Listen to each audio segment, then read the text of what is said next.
पुराने जमाने में जब स्कूल नहीं थे तो वन में कुटिया बनाकर गुरु ज्ञान होता था। एक बार 15 लड़के गुरु ज्ञान लेने के लिए जंगल में एक गुरु के पास गए। उनका 6 महीने का कोर्स पूरा होने के बाद गुरु ने कहा कि आप लोग घर जा सकते हैं, तो उनमें से एक लड़का बोला कि मैं यहीं रहकर आपकी सेवा करना चाहता हूँ। गुरु ने जवाब दिया कि ठीक है बेटा, तुम यहाँ रह सकते हो। इसके बाद वह एक लड़का गुरु की कुटिया में रहने लगा और बाकी सब अपने अपने घर चले गए। अब वह लड़का गुरु के लिए जंगल से लकड़ियाँ लाने लगा, उनके लिए खाना बनाने लगा और उनकी सेवा करने लगा।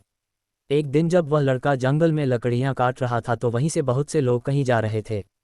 लड़के ने यन से पूछा कि आप लोग कहाँ जा रहे हैं। उन्होंने जवाब दिया कि हम लोग गंगा नहाने जा रहे हैं। लड़के ने उनसे फिर पूछा कि उससे क्या होगा। जवाब मिला कि गंगा में नहाने से शुद्ध हो जाते हैं और सारे पाप धुल जाते हैं।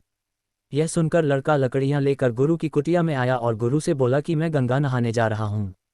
यह सुनकर गुरु बोले कि काम पूरा कर लो फिर चले जाना। लेकिन लड़का नहीं माना और बोला कि गंगा में नहाने से शुद्ध हो जाते हैं, मैं तो अभी जाऊंगा। यह सुनकर गुरु बोले कि ठीक है जाओ, लेकिन पहले मैं तुम्हें आज एक ऐसा मंत्र सिखाऊंगा जो मैंने ना तो पहले किसी को सिखाया है, ना ही किसी को नहीं आता है। गुरु ने लड़के को हरे राम हरे कृष्ण का मंत्र सिखाया और गंगा नहाने जाने की आज्ञा दे दी।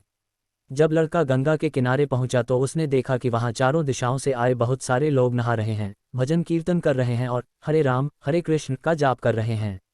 इस मंत्र का जाप करते हुए लोगों को देखकर लड़के को बहुत गुस्सा आया और वह सोचने लगा कि गुरु ने उससे झूठ बोला है। अगर उन्होंने यह मंत्र किसी को नहीं सिखाया तो इतने सारे लोगों ने यह कहाँ से सीखा। फिर लड़के ने जल्दी से स्नान किया और गुरु की कुटिया में लौट आया। लौटने के बाद वह गुरु से बोला कि मैं अपने घर जा रहा हूँ, क्योंकि आपने मुझसे झूठ कहा कि वह मंत्र आपने किसी और को नहीं सिखाया। यह सुनकर गुरु बोले कि ठीक है, तुम अपने घर जा सकते हो, लेकिन जाने से पहले मेरा एक काम करते जाओ। गुरु ने लड़के को एक पत्थर दिया और कहा कि इसे बाजार लेकर जाओ और इसका दाम पता करके आओ, लेकिन इसे बेचना नहीं है। साथ ही जब दाम पता करने जाओगे तो सबसे छोटी दुकान में सबसे पहले जाना, फिर उससे बड़ी दुकान में जाना और फिर सबसे बड़ी दुकान में जाना। गुरु की सारी बातें सुनने के बाद लड़का पत्थर लेकर बाजार चला गया। बाजार में सबसे पहले उसे एक बूढ़ी माँ साग बेचते हुए दिखी तो उसने सोचा कि यही सबसे छोटी दुकान होगी। वह उसके पास गया और पत्थर दिखाते हुए बोला, दादी माँ इस पत्थर का क्या दाम दोगी। पत्थर को देखकर बूढ़ी माँ ने सोचा इसे तुलसी गाछ के पास रख दूंगी तो अच्छा लगेगा। फिर दादी माँ बोली, बेटा 2 मुट्ठी साग इसके बदले दे दूंगी। यह सुनकर लड़का आगे बढ़ गया और एक कपड़े की दुकान पर गया और दुकानदार को पत्थर का दाम बताने को कहा। दुकानदार ने पत्थर देखकर सोचा कि इसे दुकान में सजाकर रखूंगा तो अच्छा दिखेगा। वह बोला कि इसके बदले में 2 कपड़ों का सेट ले लो। यह सुनकर लड़का फिर आगे बढ़ गया।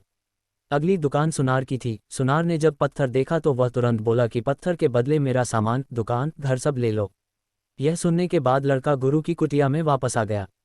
गुरु ने उससे पत्थर का दाम पूछा तो लड़के ने बताया कि बूढ़ी माँ ने पत्थर का दाम 2 मुट्ठी